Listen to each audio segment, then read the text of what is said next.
Welcome everyone who's joined our third information session.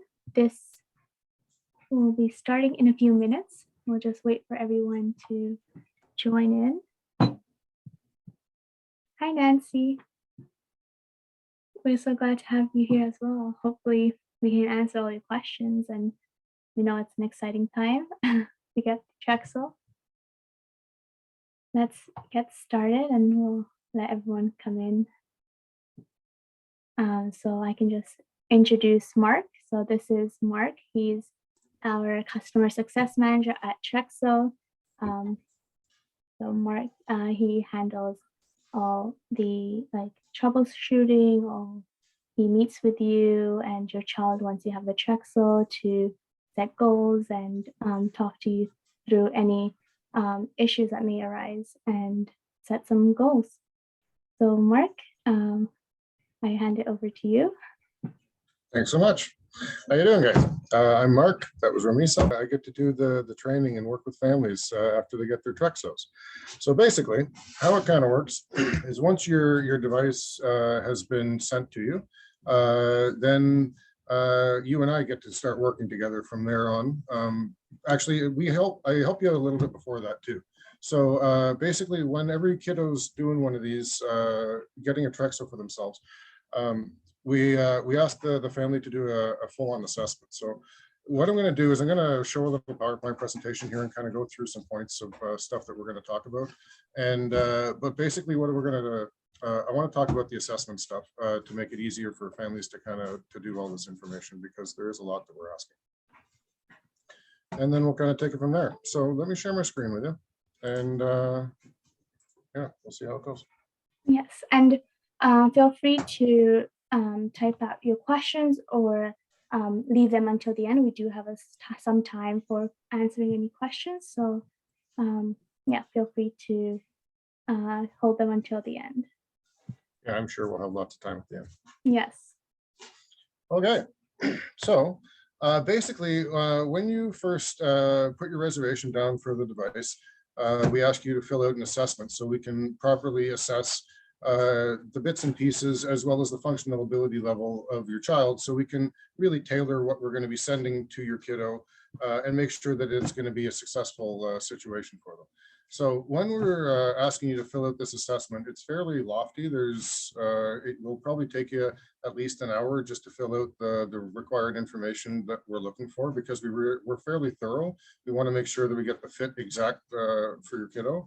And in that assessment, what you're going to need is you're going to need a measuring tape. And if you have, by chance, some documentation from your physician to explain your child's background history a little bit, all of that kind of information is beneficial and is going to be asked within the assessment. So we're basically looking for measurement sizes for the most part, but also we're looking for some videos of your child's functional ability level in a bunch of different ways.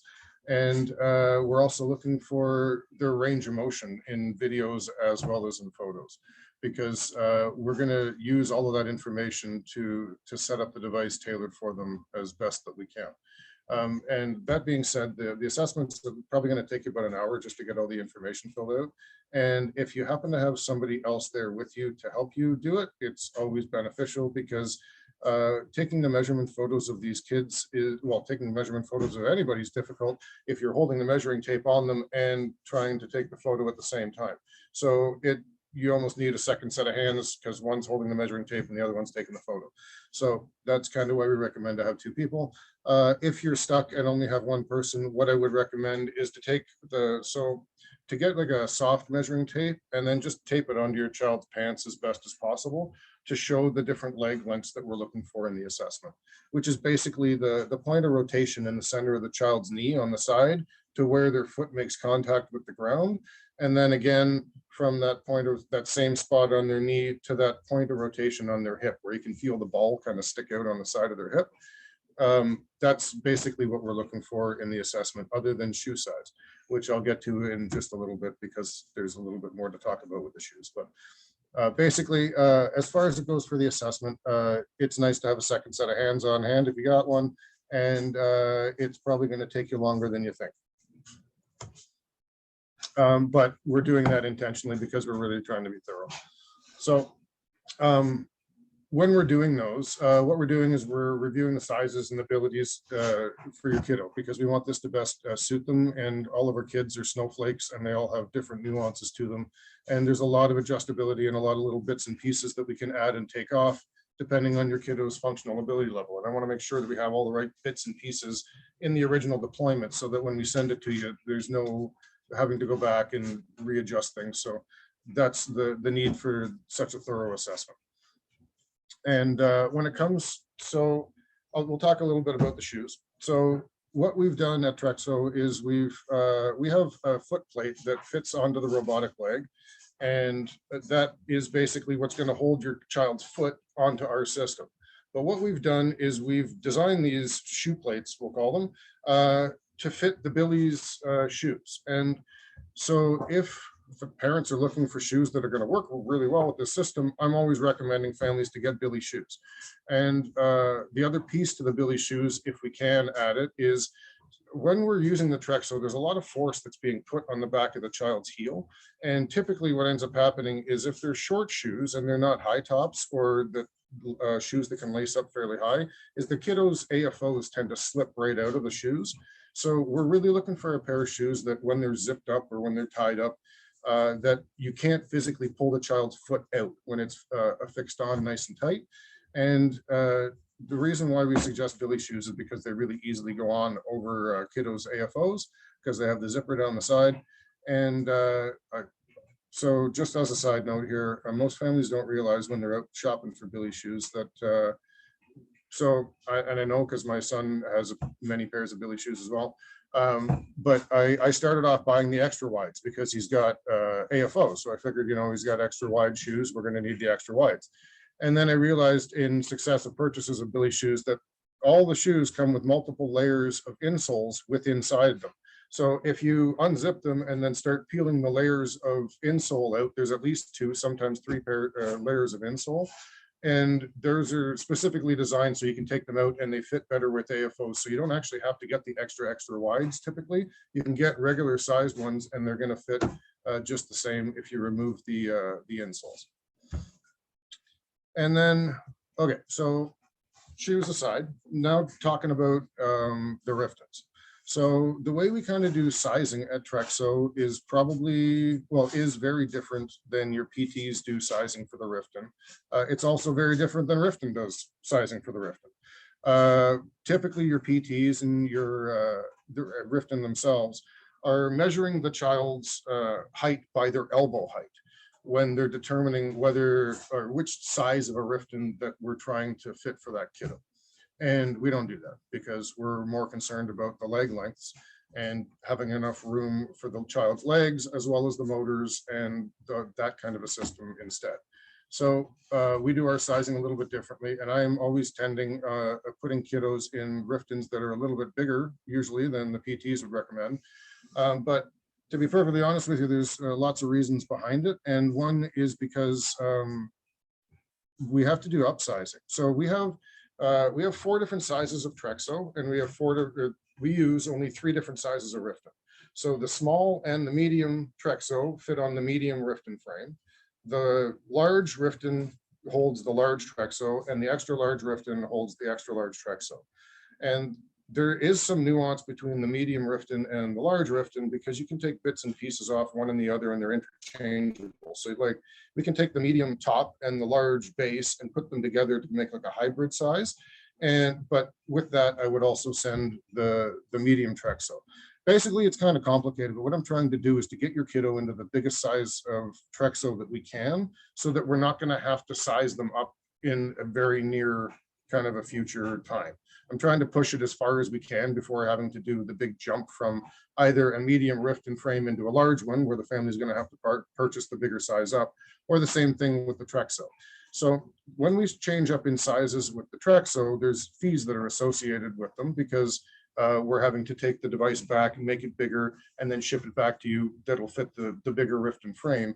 But depending on which size we're changing from and into, the fee changes. So If it's the small end into the medium or the large into the extra large, the fee isn't that bad.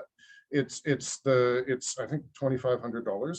But when we're changing from the medium into the large, it's much more expensive because we have to do many physical changes to the device.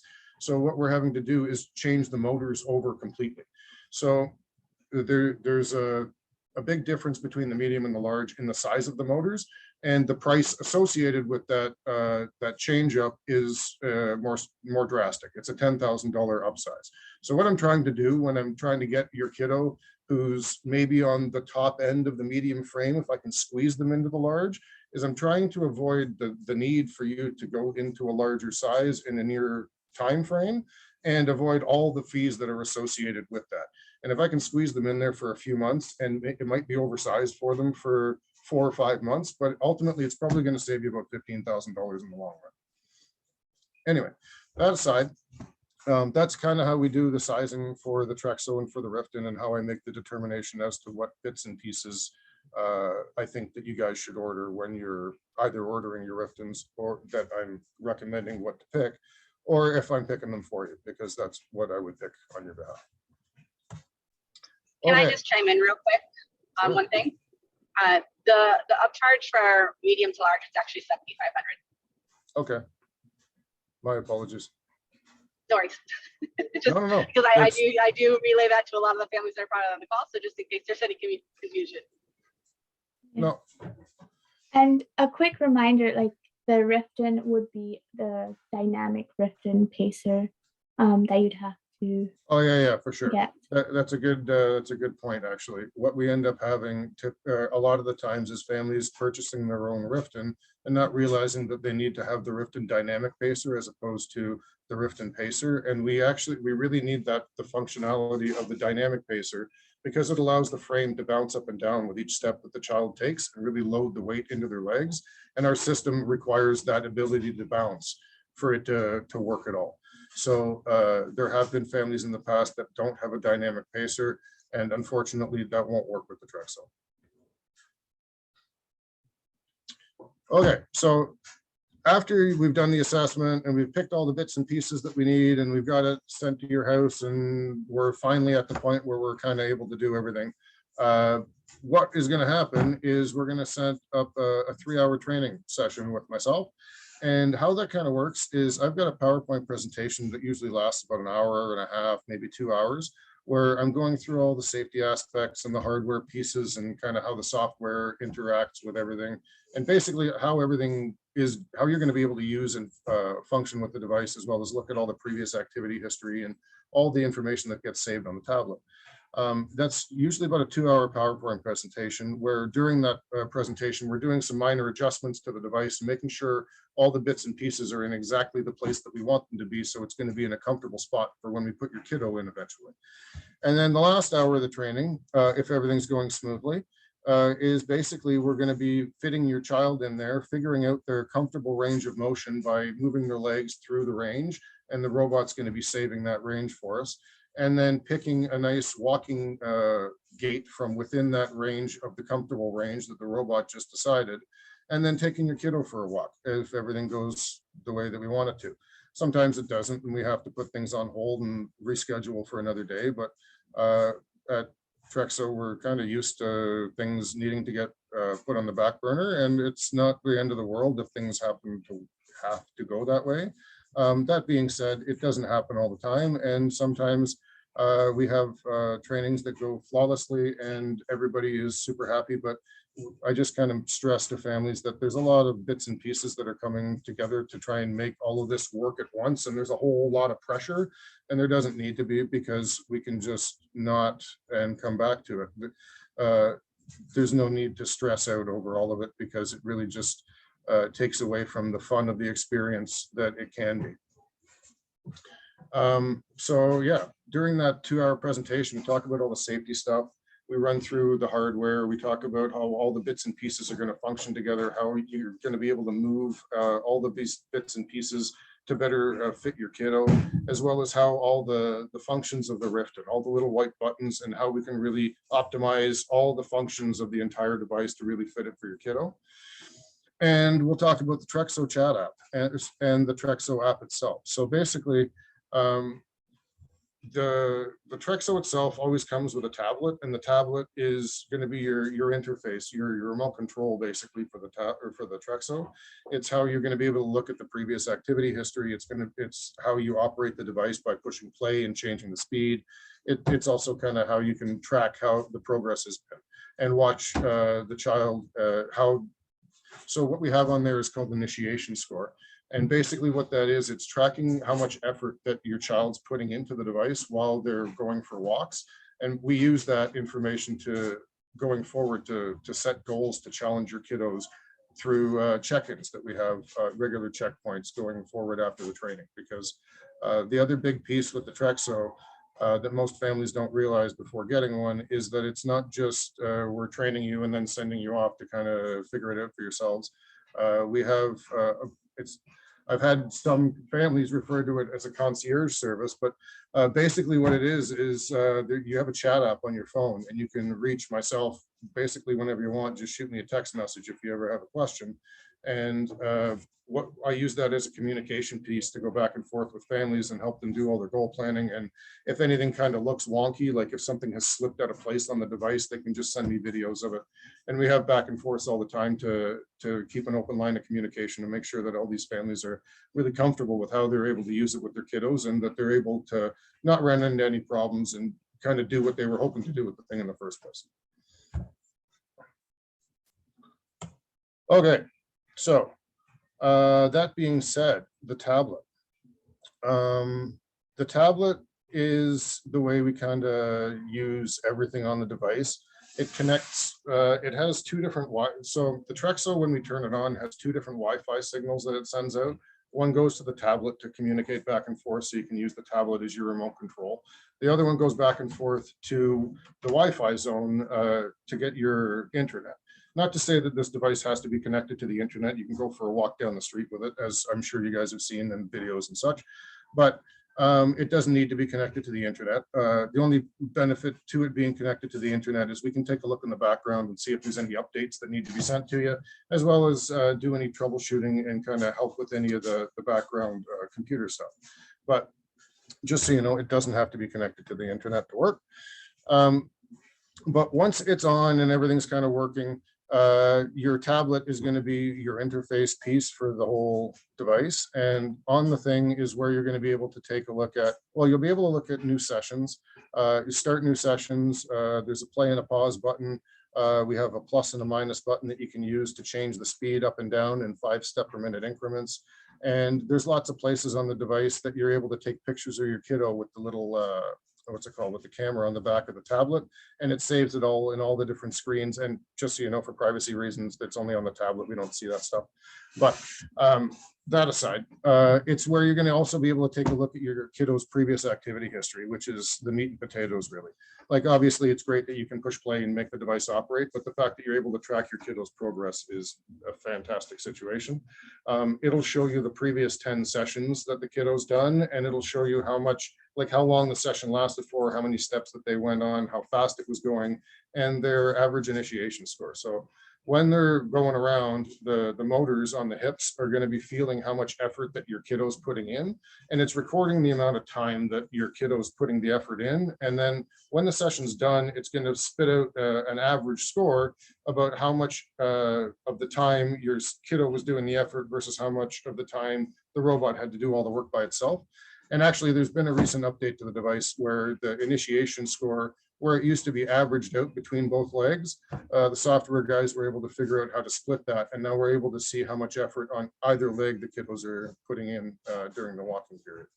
So that initiation score is what we use to change the challenging levels for the kiddos in the device that I'll talk about a little bit later on one of the other slides.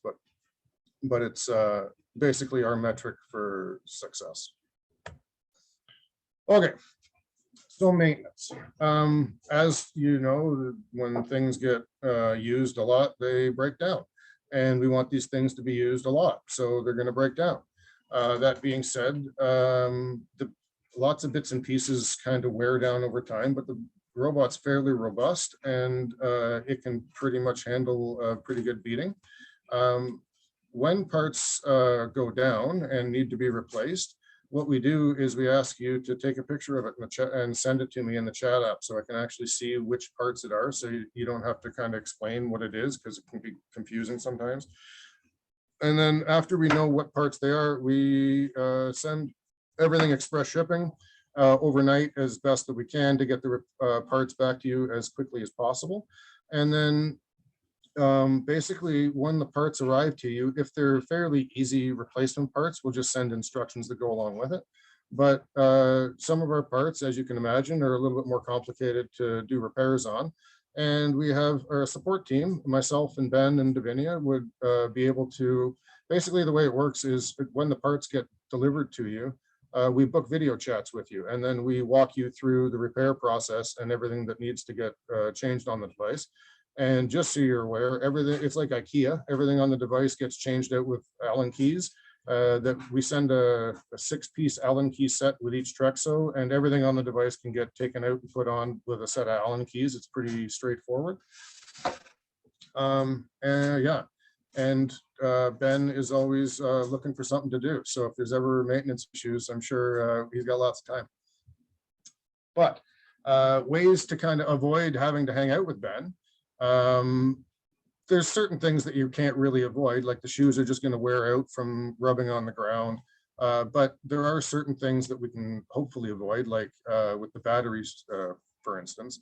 So there's tips with the battery. So the battery can be kind of finicky sometimes, as batteries are, but we want to make sure that we have, so the Trexo itself, when it's charging, we want to make sure the whole thing is powered off completely. And then when it's powered off, the battery, the wire that we have that goes from the wall to the Trexo itself has a little light on it that we use to determine whether or not the battery is charging, this, that, and the other thing. But typically the battery is going to charge without an issue. And if it doesn't, then obviously we're going to have a chat with Ben. But if everything's working well, it takes about 5 to 10 hours or basically overnight of charging to get 2 to 2.5 hours of walking the next day, depending on how big your kiddo is, because basically we have a battery that is going to work for all the different Trexos, and it works for kiddos any sized from like a 3-year-old kiddo to 140-pound 22-year-old kiddo. So there's a lot more effort that the motors need to be putting out, and there's a lot more work that needs to be done. So in those instances is going to be using more juice quicker. So the smaller kid's probably going to get maybe 3 hours of walking time, and the bigger kiddo's probably going to get like 1.5 hours to 2 hours of walking time. But invariably it's around, averages off around like 2.5 hours of walking time for the size of your kiddo. But with the battery itself, it's always good to drain the thing off every month and a half or so, and let it go all the way to zero and physically turn itself off. Just because it's good battery maintenance, it'll help to prolong the longevity of the battery, so to speak, and you won't need to replace it as frequently. But for the most part, there's not much maintenance there to do on the device that we're not going to be doing with you. So if parts break along the way, you're just sending pictures to us, and we're sending replacement parts as we go. And the device has become much more robust, I would say, in the last 1.5 years, and the maintenance calls are much more infrequent than they used to be. Okay, goal setting. So basically, when we have, once you get your device and we've done the training, we're going to set up regular check-in points. So after the first week, I want to get together with you, because usually after the first week, most families have 1,000 questions, and they're now familiar with their hands on the device, and they're kind of comfortable with things are going. But then they've got all the questions that are associated with that. So we try and book a 1-week check-in with every family after their date of deployment, so that they can have that open forum, and we can kind of do that goal planning and kind of answer all the questions that are needed. And then after that, we kind of set up regular check-in points with you. So there's the 1-month check-in, and then there's the 3-month check-in, and then the 6-month check-in. And then basically I'm bugging you every 3 months after that until families tell me to stop bugging them, because I'm always kind of wanting to make sure that everything's successful for their kids. We keep putting those goals where we want them to be. And to be honest with you, kiddos keep growing. and they constantly need to be sized. So during those check-in points, not only are we able to goal plan and kind of set those goals for the kiddos and make any changes to the device to make it more challenging for them if we can, but it's also a great time to do sizing for them. Like I was saying, yeah, kiddos keep growing, and this device works best when it's sized as best as possible for the kiddo. It makes it the most comfortable for them. So when we're doing this goal setting,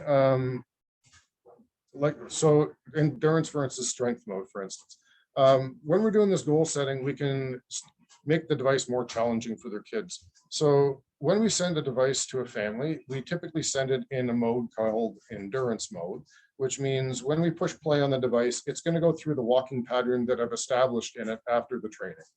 But for kiddos that are doing really, really good and are hitting a specific initiation threshold, I would say, on the device and on the tablet, we're going to be able to graduate them into the next level and make it a little bit more challenging for them.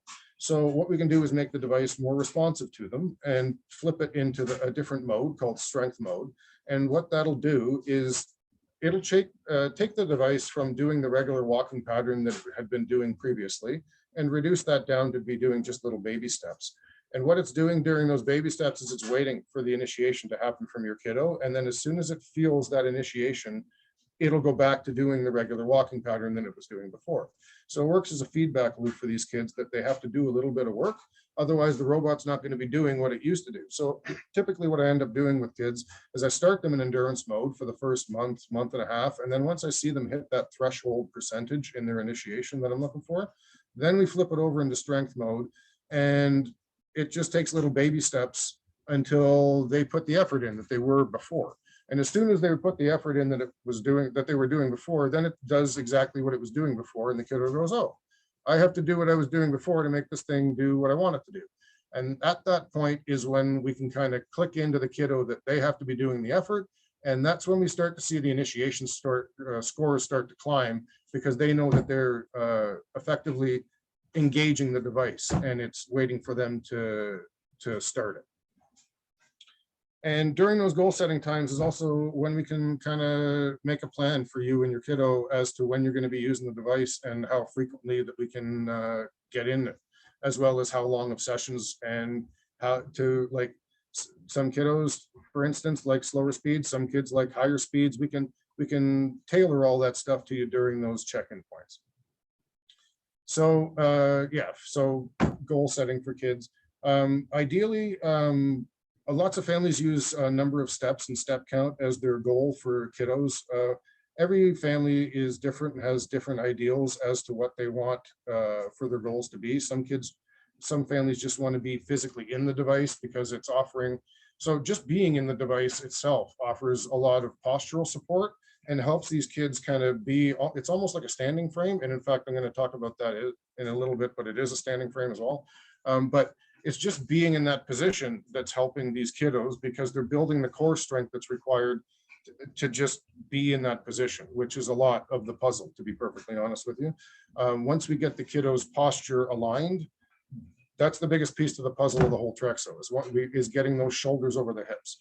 So once we get a kiddo in there and fit, we're really trying to get that postural alignment where we can get the shoulders over the hips and the child in a nice standing, comfortable position, so the robot can do what it needs to do on the bottom half of the body. But during all of those goal setting times is when we can really make sure that that posture is where we want it to be.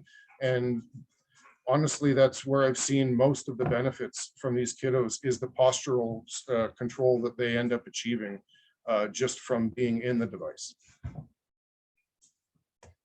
Okay, ongoing support. Like I was saying, you can always just text me on my phone. Once you guys have the Trexo chat app on your phone that you typically put on, well, we'll create an account for you when the device gets sent to you, but then you can reach me whenever you need. We're gonna, like I said, do these regular check-ins at the check-in points at the 1 week, the 1 month, and then the 3 months, every 3 months going forward until you tell me to go away. And basically we're gonna, during those points, we'll do goal sending. If you have any questions or concerns that need to be addressed, we can do that. It's also a really good time where I get to ask you what kind of stuff that you would like to see in the Trexo, because that's what we're using to develop new ideas to come out with. So I don't know if you guys have recently seen, I'm going to skip over, these new features. So through conversations with families that we've been having, it kind of became apparent that it would be very beneficial to have the Trexo used as a stander within the home because, well, I'll tell you a little bit about myself. I as well have a Trexo for my son, and I also have a standing frame upstairs in my family room.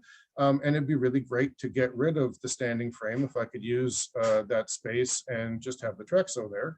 So through conversations with families that I know are much like myself, we were able to turn this thing into a standing frame as of last week. So now there's a button on the tablet that you can just hit and it'll hold the legs in a standing position, and it kind of eliminates your need to have a standing frame in your family room, which I'm very much looking forward to. Other things that we've been able to kind of figure out through conversations with families is, so a lot of our kiddos have extensor tone spasticity. So what ends up happening is their legs fire into a straight position. When their knees go to a straightened position, the whole body tones out, and they have a tendency to where all their muscles reach tone and their heads go back. So through conversations with families, we kind of realized that this is happening when their legs are going into a straight position, and how can we avoid that? So the software team has developed a gait pattern that has the legs bent slightly earlier in the regular walking pattern to eliminate that straight leg altogether, in the hopes of helping kiddos reduce that flaring out tone and the extension that's associated with it. So this is just a new function that we're just kind of getting used to, but basically that's kind of one of the ways that we're going. The other one of the ways that we're going is backwards walking. So we're partnered with Smile Therapy, and I don't know if anybody out there is familiar with Joanne Weltman over at Smile Therapy, but she really wanted this device to be able to walk backwards because there's lots of documentation that says the kiddos are really good at learning how to walk forwards using the proprioception that's associated with walking backwards. So the software team has been able to get this device walking backwards, and I know that in the next few months, it's going to be an option on all the Trexos. Right now, it's only on a couple with the hopes of us kind of figuring out the nuances of it, and then it'll just be an update that goes to all the Trexos that exist, because that's the other benefit, is because everything is on a computer, we can just send updates, and any new feature that we've got coming out, we can instantaneously send it to everybody. Okay, another thing with the ongoing support is kind of the spoils that go along with the fact that we work for one of the best companies around, is these kiddos have awesome milestones that we get to be part of. So this picture here is of one of our kiddos that got to wear a Trexo in a wedding about a month ago. And we have all these amazing milestones that these kiddos get to celebrate. And to be honest with you, I try and join in on as many as I can, because it's the spoils that go along with the job. So if it's okay with you guys going forward, when you get your things, if you have any awesome milestones, to let me know, because not only myself, but the rest of the Trexo team, we just want to celebrate them with you. That's really the goal. We just want everything to be positive, and we want to kind of be along beside you when it happens.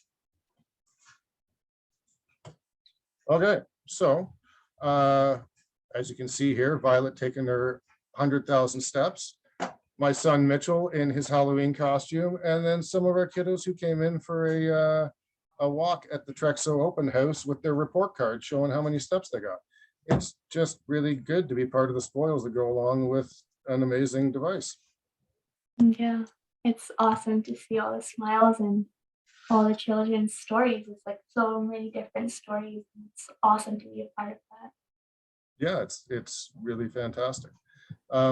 So as you can tell, these devices are very robotic and don't like getting wet. So sometimes environment gets in the way.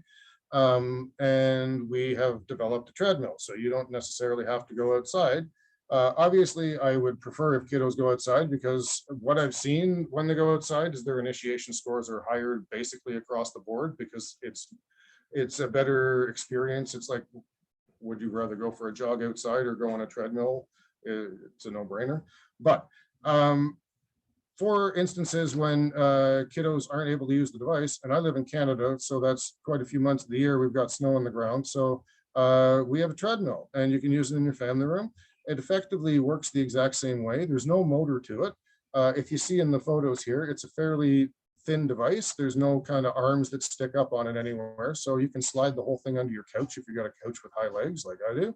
And the thing weighs about 45 pounds. It's not too crazy. And all the motors in the treadmill, basically the treadmill is just a static belt that rolls around. And we use the motors on the treadmill or on the Trexo, as well as the kid kind of pushing back to make the belt move by itself. But it really allows kiddos to be out.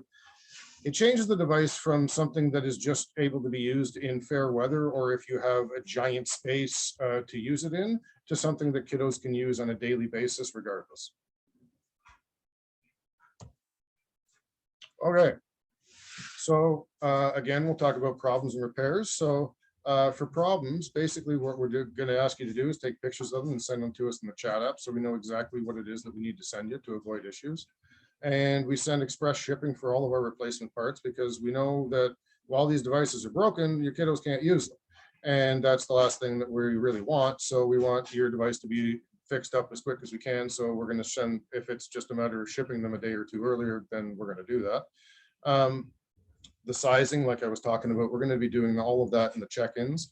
And if you ever have any questions and you can't, your check-in isn't booked for however many months, we just have a check-in the next available time. It doesn't really, they don't have to be at those specific time points. It really is up to the family what's going to work best for them, and we just make that work.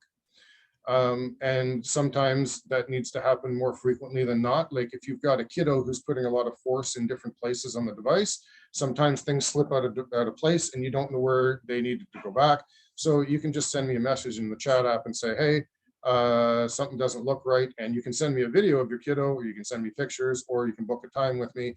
And basically, I just want to rectify it as quickly as we can, because I want it to be comfortable for them and I want it to be a positive experience for everybody. So that's kind of the whole goal here. Yeah, and if you need to contact us, that's how you do it. Yes, thank you so much, Mark. So like Mark said, this is our contact information. You can email us, you can call or text us on our Canadian and US number. And we're also available on social if you have any questions there as well. So yeah, we are really responsive. So we like to be able to help anyone with any questions. And if you already are on the reservation list, then we'll definitely get to you and answer your questions. So first of all, before we dive into the questions, I'd like to just jump to the second slide. Mark, could we jump to the second slide? Yep. And I'd like to first of all thank everyone for your time, and we really appreciate. Could you go to the polls? Yes, perfect. We really appreciate the time that you're taking to come out here and be on the Zoom call with us live. And we'll get to your questions soon. Before we get there, I just want to launch a poll so that we could get a better understanding, and we really appreciate it if you could answer these 2 questions so we can get a better understanding for the types of webinar and what types of way you'd like us to contact you. Thank you so much. I'll just wait a few more minutes and we can get right into the questions.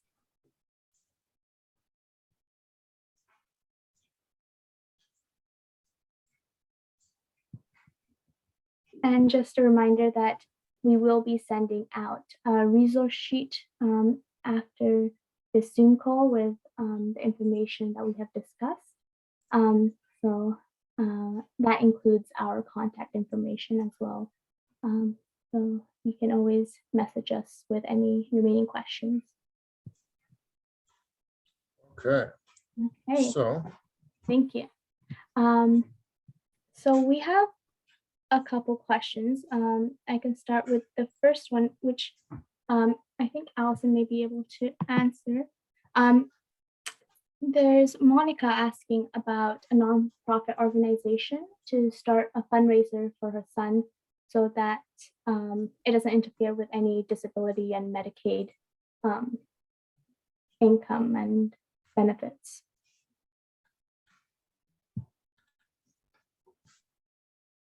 Sorry, asking for the name of it. Yes. And It's called Help Hope Live. We can actually, I mean, you can look them up online. They're based in Pennsylvania, but if you just Google them, they should come up, and you can reach out to them, and they will actually help you try with fundraising ideas. They're kind of like a fundraising coach in a sense, but you can use their online platform, which is similar to a GoFundMe. The benefit being they are a nonprofit organization, so all the funds raised are tax deductible for your donors, but also it doesn't count as income against you. So since it's filtered through them, it won't affect your benefits. So it's a great resource to reach out to. Thank you. Just entered the website on the chat as well. And there is a question, I think, Mark, for you, just like we have someone asking about how the child gets fit into the Trexo once they receive it. I know, just like a quick overview of the steps. So basically what happens is once you've received it, you'll get instructions on how to assemble the device and then book a time for a training with me. And during the training is when we'll do the fitting for your kiddo. So we take the pictures that you send us in the assessments, and we basically size the device to the best that we can based on your measurement photos. And then we'll put your kiddo in and do any final adjustments that need to happen before we set it up for them to walk. Mm-hmm. Yeah. And it will all be done over video chat. Yeah, everything's done virtually, yeah. Yeah. Okay, so there are a couple of questions about sizing, whether their child will fit, they're more on the smaller side. Could you just go over how we determine in terms of like height and sizing? Sure, let me just pull up the actual sizing chart and I'll just show it to you. Yeah. So let me share the screen here. Okay, so basically what I do is I ask for your kiddos' measurement photos, and then I take the measurements from that point of rotation on their knee to the point of rotation on their hip, and then the one from their point of rotation on their knee to the floor, and I put it up to our sizing chart here. And basically converts from centimeters to Trexo size, and I use that determination to decide which size of a Trexo that you're going to need. Yeah, so it's not necessarily by age, it's by... No, it's all by centimeter leg length. It's, yeah, age is completely irrelevant. Yes, so if you're interested, once you fill out your assessment, that's when we'll know how well your child can fit into our sizes. Okay, thanks. Let me just get to the next question here.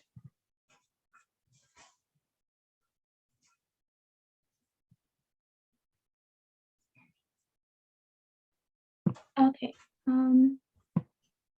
so in terms of like, there's some questions about deployment.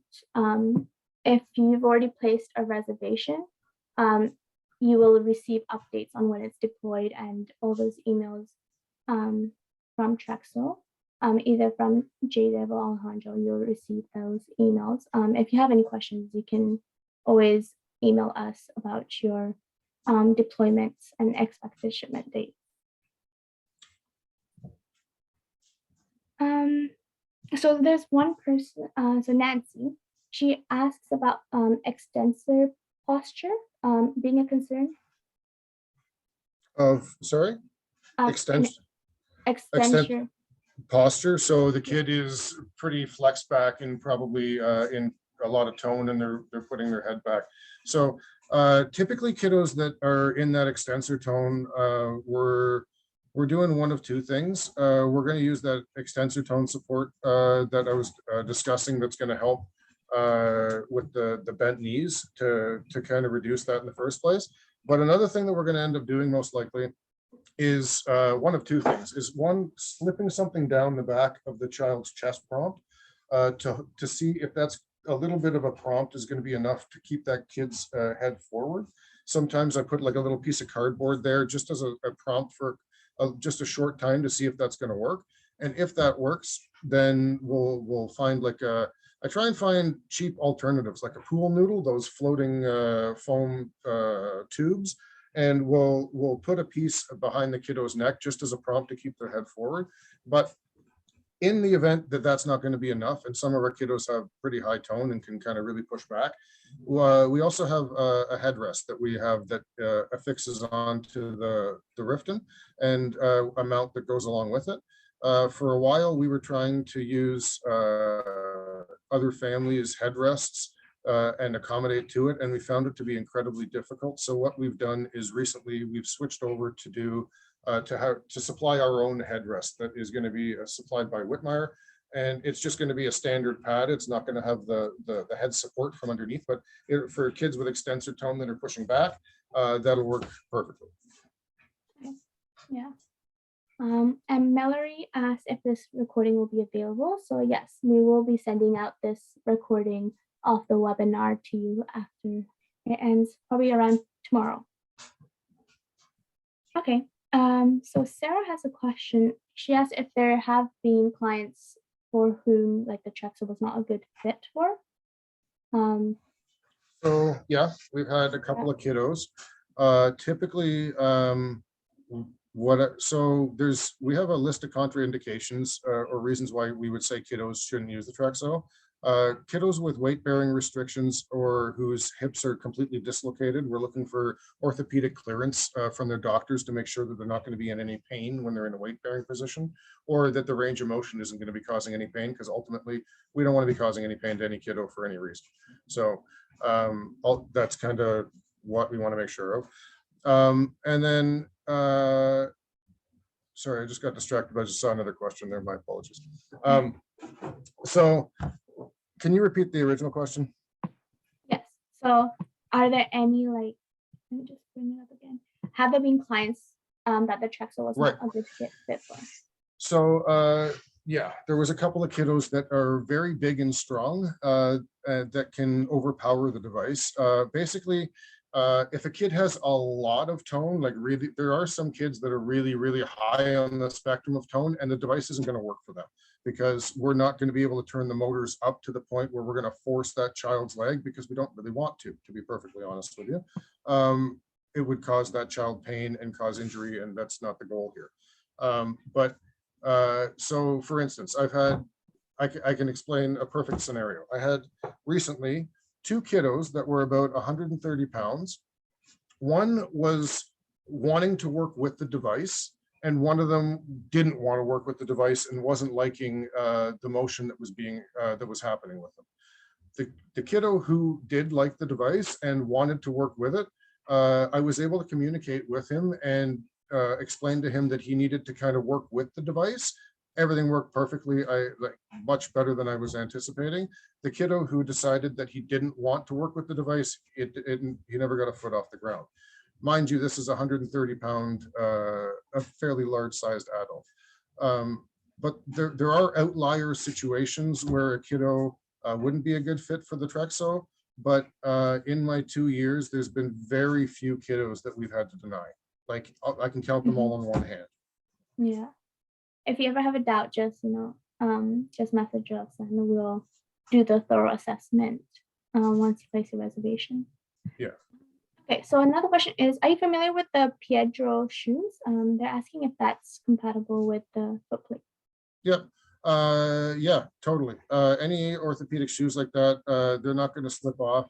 I assume that you're probably using them instead of AFOs because your PT has probably said not to use AFOs for whatever reason, or the kiddo doesn't need them, which is great. But yeah, no, we can use Piedros, we can use Mimos. In fact, for kiddos that don't have AFOs, I typically recommend getting a pair of Mimos or Piedros. Piedro is just very difficult to get a hold of right now because they're so back ordered, but the Mimos are great. Anything that's going to offer that extra little bit of support in the ankle is fine. Okay, perfect. And there's a question about if there's an option to lease the treadmill if also leasing the Trexo, or do you have to purchase it? JDev, you could probably answer that.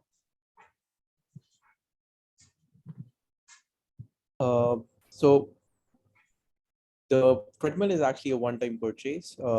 One cannot lease the treadmill, and we generally recommend getting the treadmill after the 2-week trial period is over with the Trexo, because it's not covered in the trial period as well. So the Trexo can be leased, but the treadmill cannot. It's a one-time purchase for $1,000. Yeah. So if you're interested, feel free to reach out and let us know. Like, you have to have the Trexo in order to get the treadmill. So you'll be able to let us know in your chat app or through email if you'd want the treadmill. Okay. So we have a question from Nazar. He's from Pakistan and he has a child. They're asking about an organization to help receive Trexo or any other medical benefits.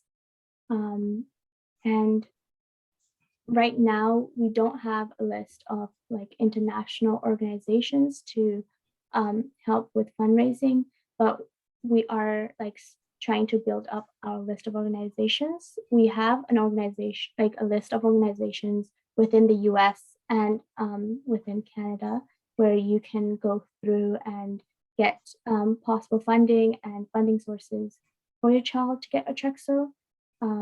But unfortunately, we don't have any for international situations at the moment. So Meredith asked if there is a safety stop feature for the treadmill.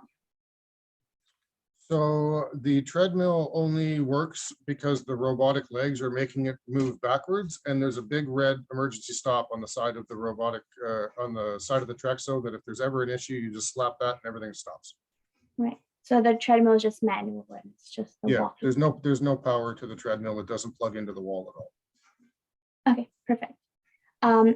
Raphael mentioned, like he asks about head control, but Marc already mentioned, I think that answers his question, that there is a headrest that we have. Usually it's the headrest that goes with their wheelchair. Yep. Yeah. So there's a question about how Trexo handles a change in terrain. For example, hard surface to grass, inclined surface. It doesn't do grass. So the Trexo is limited by the confines of the Riften, and the Riften works really well on a hard flat surface and nothing but. It doesn't really work well on carpet. It doesn't really work well on grass. It doesn't really work well on sand or on gravel. On anything paved or hardwood or tile or anything like that, it's perfect. And as soon as you take it off of that, it is stuck in the mud. Yes.